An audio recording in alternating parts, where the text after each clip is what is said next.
Welcome, everyone, to another edition or episode of Taking Stock Live. As you know, this is a series where I'm interviewing just some incredible thought leaders, in this case, friends, who are all deeply involved in the transformation for brands and retail.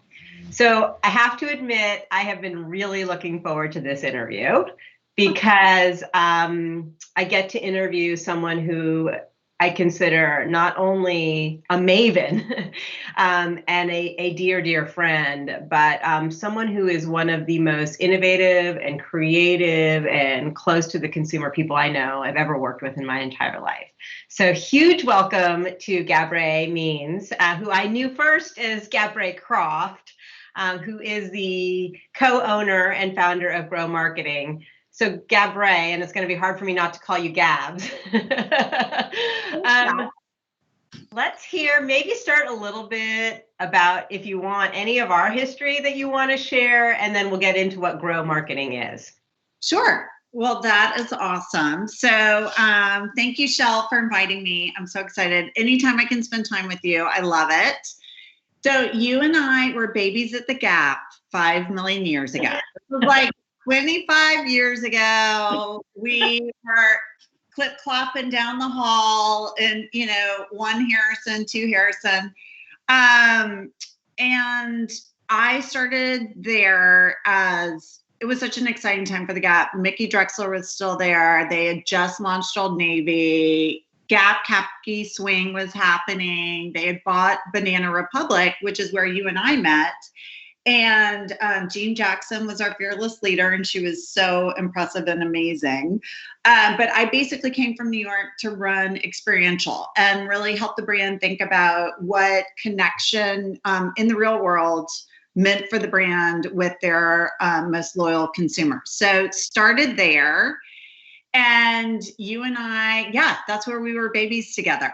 Yeah, I mean, I remember coming in. You were there before I was, and it was right around the holidays, and you were launching Buy a Gift, Get a Lift for Banana Republic, and you shop in San Francisco, and you shop We Drop in New York.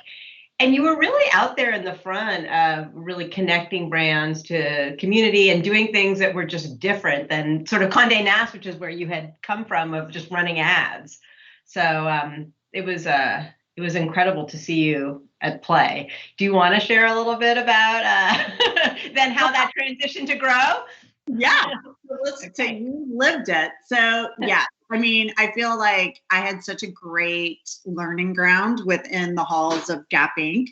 And then 2001, as the world all shook and things were changing, this was summer, the Gap went through major layoffs, and they decided that Experiential, what I was leading, was not a core part of their business strategy going forward. So me and all sorts of others got laid off. You were with me the day it happened. I threw a total temper tantrum in the middle of the hall. But it was super painful for anyone who's ever been in that position of, all of a sudden, one year I won like most innovative person in the company. And the next year I was being told by people I worship that the type of marketing I did wasn't important to the mix. But it forced me to, when I left, I actually worked with a coach to really kind of get my confidence back. And I really believed, because I, as a person, I feel best when I feel connected to people. And that's the type of marketing I do, is connections. It's brands to consumers, brands to press. It's kind of when you are living your brand ethos. And I just needed to kind of step back and had a coach help me set the groundwork for what Grow could be. And so my business partner, who came from Levi's, so we're two retail girls, we basically started as a consultancy and started helping brands really think about what this idea of engagement could look like for them. So this was 20 years ago. Oh my God. Yeah. Crazy. And I mean, you're vastly underplaying really what you've done with some of these brands and really what Grow is. Can you talk a little bit more about, your incredible agency, what you're doing, and how you built it? Yeah, thank you. Well, so 20 years ago, we started as a consultancy, helping brands really figure out what engagement would look like for them. How would they go out and either engage the press, consumers, other people in the industry? And within the first 12 months, I have to say, I left the Gap with my tail between my legs, but I got my chutzpah and I was like, okay, I'm going to do this. And within the first 12 months, we created the experiential roadmaps for the Gap brands. So we felt like $1 million and we were very expensive. So we were like, we're good. Yeah. But over the years, even though our hearts are in retail, this is where we started. We also realized that there was a lot of opportunity to take that understanding of how retail works and start applying it to lifestyle brands who want to win in retail. So we've kind of, our portfolio of brands has continued to evolve. We still do a lot of work with retailers, including the Gap. Thank you. We love you. But we also help other brands understand the dynamics, the retail dynamics, and be successful in their shelves. So, we definitely took a kick in the nose on March 20th, in March 2020, because we had been 95% focused on real world. And within the first week, 90% of our billing got crushed. But we took it this year. You have to find the silver linings. And we really took it as an opportunity for helping our retailers and our brands rethink engagement and connections more important than ever. So what would that look like for them in this new world? And how can we help them still win in this like completely unprecedented time? So it's been such a year of evolution, and we feel good about it. I mean, if there's anyone who can sort of do kind of life, death, and resurrection, it's you. And the agent, like your agency has won, I know, so many awards, which you're not going to name drop around. I know many other big agencies and conglomerates have tried to buy you, and you've been very focused on, your mission with your brands. I can't begin to name drop all the brands you work with, but whether it's, Pepsi or Target or Google, I just know some of them, and they're like, household brands that consumers love. Yeah, we feel really lucky that, Cass and I, we love that we are an independent women-owned agency. We love, our roster of brands, it's Google and Uber and Airbnb and Netflix and Target. Like, we have the world's best brands and we feel so fortunate, but we also give them our complete heart and soul, especially during this year when everyone just needs a support. And specifically the things that we do, which are around engagement, everyone is just desperately craving it. Like, we are personally, we are professionally, like everyone's feeling isolated. So we're trying to help break down that isolation and have everyone feel those connections. Yeah. And you said the word experiential marketing. I think it's secondhand, obviously, like it requires no definition for you, but will you kind of explain for the audience what is experiential marketing, and then sort of maybe pre-COVID, and then in today's climate, what does it mean? Sure. So experiential marketing is exactly like brand experiences and engagements, bringing people together. And I was thinking about this morning during my shower. So I want to go back to, like, specifically with retailers, this is the way I kind of think of their universe and how they think about experiential. So external facing, they normally have like two different kind of experiential moments. One is, like, we call it a firework moment. This is when you have a launch of a new brand, innovation. So you need kind of like this big brand moment for analysts, press, that type of stuff. Also, equally important, and all of these are like very critical business driving initiatives, is, retailers work really hard of creating their communities, right? Like, they have this community of advocates. And in the old days, you would have exclusive events or rollouts or things that were only for this. After you acquired them, you wanted to retain these loyalists and keep them deep in the community. So we have helped different retailers this year reimagine, like, what does it look like to be a part of a community, and how do you keep them engaged? And, you know, we don't want to just keep rifling people with discounts, right? It needs to really be about a bigger brand message. And then equally important are two kind of internal facing experiential type of efforts. One is, you know, we saw this, we work with, again, we mentioned Google, we do a lot of work with their hardware team. And for them, one of the number one drivers for them in retail is the training of retail sales associates. Right. So they need to go in on a global level and have the sales associates become their connection to consumers. So we had to rethink with them in March. They still had those KPIs. How do we go out as a brand and win at retail? How do we take those retail sales associates and train them? And so we've done all of their global digital training programs for the year because it's still so critical for them in order to drive conversion. And then the final one, which is so important that we're actually helping a number of retailers with right now, is looking internally, like culture programs and these internal teams. Everyone is missing connection. And just like this exchange, like Shell, you and I safely got to go on a hike together. That's one of my favorite things that have happened, you know, in the last month. Right. We're all missing, and teams across the board, retail team, everyone is feeling disconnected. So how can we build that sense of community, create those moments of coming together, understanding our shared purpose? And, you know, that's good not only for your team morale and making everyone feel a part of something bigger, but at the end of the day, consumers are super motivated right now of buying from retailers that reflect their purpose. So all of these, like, these are experiential programs, but they really end up they all have business driving results. And we're helping, you know, different retailers reimagine how it works for them. Yeah. And just as you're talking, the sense that whether it's a firework moment or a community, those are things that endure for the brand, right? It's not just sort of like you go out and you have a campaign, but it is about truly changing the culture and the way people collaborate. And I think you're right. We all need it so much more right now.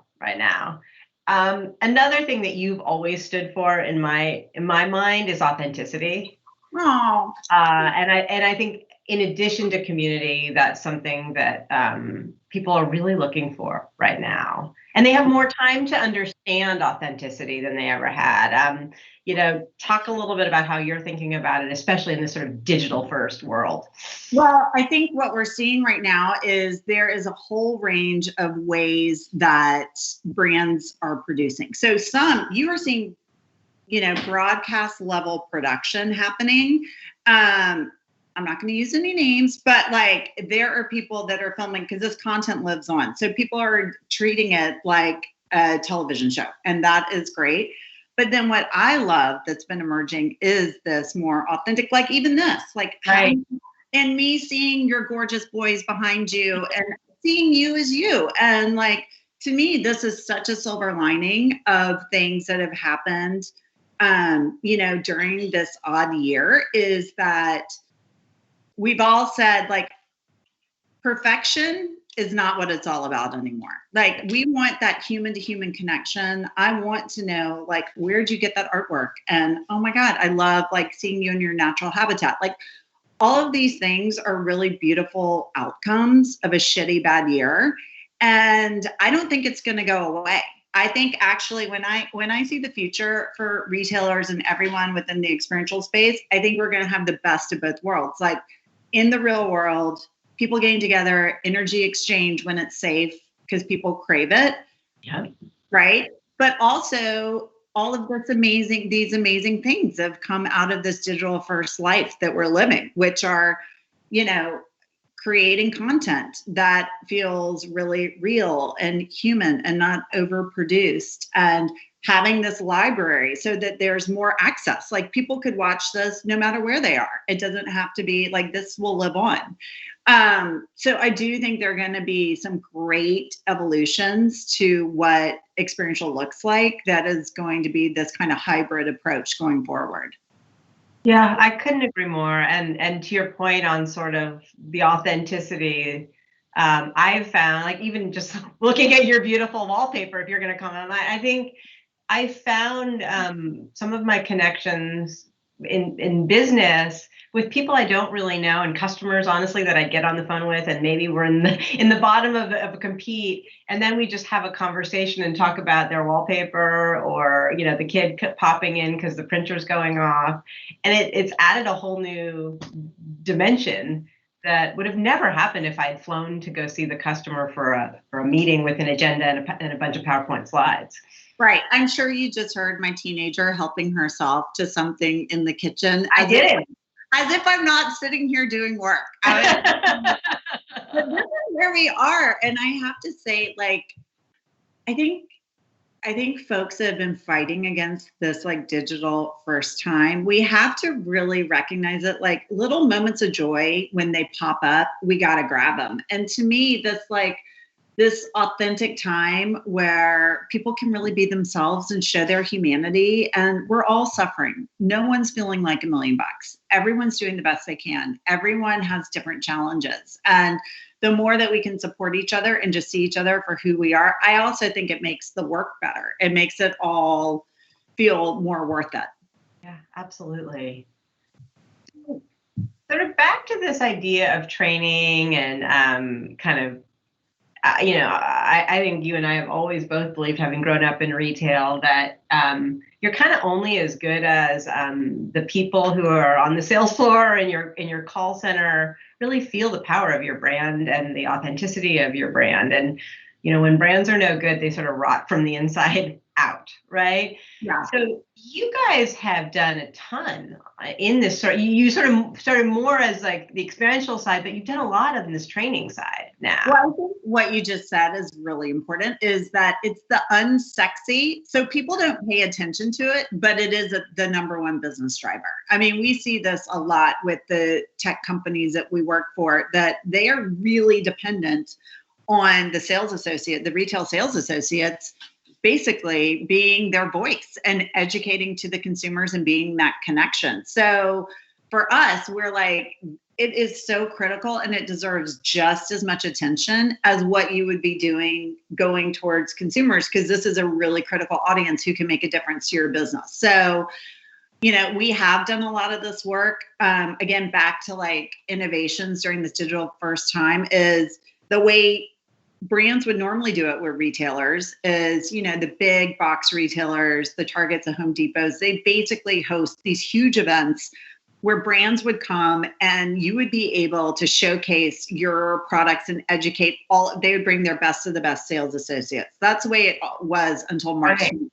Right. And it was a big part of doing work. And we were getting ready to walk out the door and do this again to help one of our tech companies.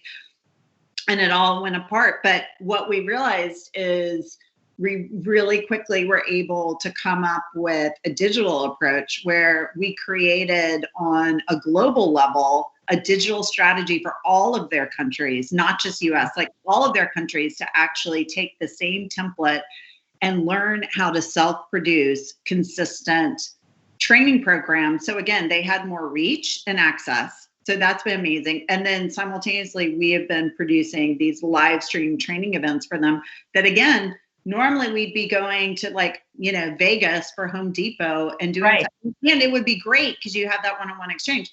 Now we're able to do a similar program where we're actually touching all associates across the globe on the same time. Like we just did Japan, Australia, US. I mean, it was, so the reach and the scale that you can really lean into with digital is something that retailers should just say, like, I'm going to see this as an opportunity, and how can I make it work for me? Knowing people would love to be face to face, but when it can't happen, there are other ways to not miss out on hitting those KPIs.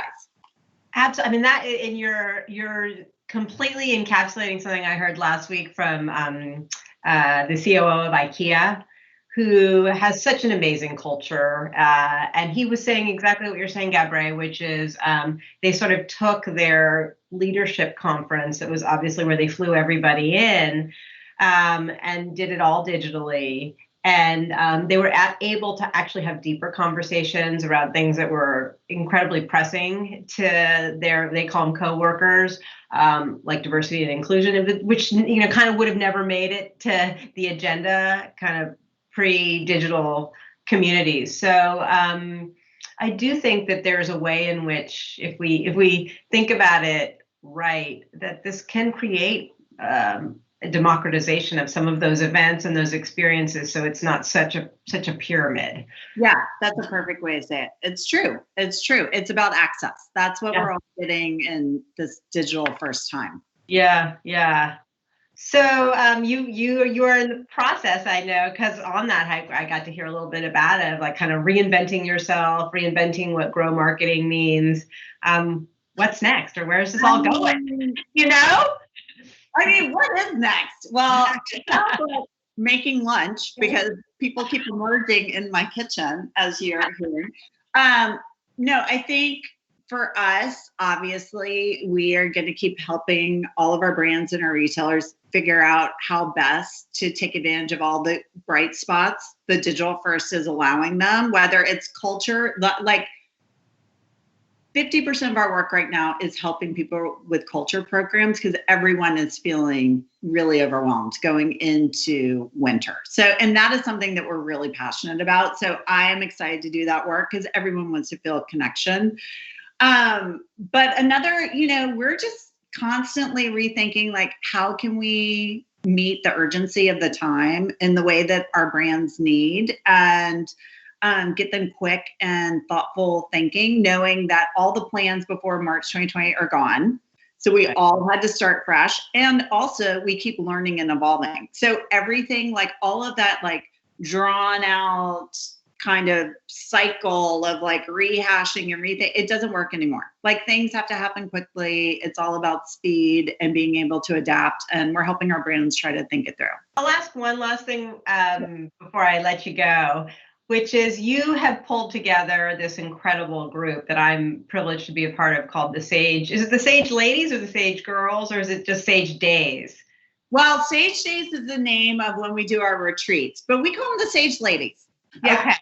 Will you tell everyone a little bit about what Sage Days are and why you did it, and sort of who's in the gang that I was lucky enough to be part of? I know. It's such a good group. So we started this, I mean, our last one got canceled because we were supposed to be up in wine country together. But a couple of years ago, my business partners, Cass and Tammy, and I were all thinking through, we were like, we have all these amazing women in our lives, and we're very Northern California, and we believe in like taking care of ourselves. Like we are better if we are grounded and spend time on intentions and all this. And we were like, this is the way we would want to be entertained and meet a community and come together. So we basically started creating these kind of 2-day retreats where we take these amazing